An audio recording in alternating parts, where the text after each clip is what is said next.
కన్నూరు ప్రాంతంలో కన్నడి పరంబ ముత్తప్పన్ ఆలయంలో ఆర్ఎస్ఎస్ పాటను ప్రదర్శించగా కమ్యూనిస్టు కార్యకర్తలు అడ్డుకున్నారు. దీనిపై పెద్ద వివాదం చెలరేగింది. జాతీయవాదులు, బీజేపీ నేతలు తీవ్రంగా విరుచుకుపడ్డారు. ఆలయ ప్రాంగణంలో ఆలయ బాధ్యులు ఓ సంగీత ప్రదర్శనను నిర్వహిస్తున్నారు.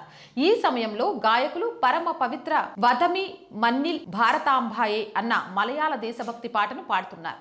అయితే ఈ పాటను సంఘ కార్యక్రమాలలో తరచుగా పాడుతుంటారు. వామపక్ష అనుబంధ సంఘమైన డివైఎఫ్ఐ కార్యకర్తలు ఆ సమయంలో గొడవకు దిగారు. ఈ పాటపై తీవ్ర అభ్యంతరం వ్యక్తం చేశారు. ఆలయ ఉత్సవాలను రాజకీయం చేస్తున్నారని, ఆర్ఎస్ఎస్ ఎజెండాలో భాగంగానే ఇదంతా జరిగిందని అర్థం పర్థం లేని విమర్శలకు దిగారు. ఇక ప్రదర్శనకు అడ్డుపట్టంపై డివైఎఫ్ఐ నాయకులపై బీజేపీ తీవ్రంగా విరుచుకుపడింది. హిందువులకు వ్యతిరేకంగా వామపక్ష సంఘం చేస్తోందని, ఇదేమీ అనుకోని ఘటన కాదని, హిందువుల విశ్వాసంపై కమ్యూనిస్టులు దాడి చేశారని బీజేపీ మండిపడింది. ఉద్దేశపూర్వకంగానే చేశారని ఆరోపించింది. ఆలయ ఉత్సవాలు, సాంస్కృతిక స్థలాలు అనేవి అత్యంత పవిత్రమైనవని, కమ్యూనిస్టులు రాజకీయాలకు వేదికలు చేయొద్దని బీజేపీ మండిపడింది. హిందూ ధర్మంపై కమ్యూనిస్టులకు పాతుకుపోయిన అసహనాన్ని మరోసారి బయటపెట్టినట్టు అయిందన్నారు.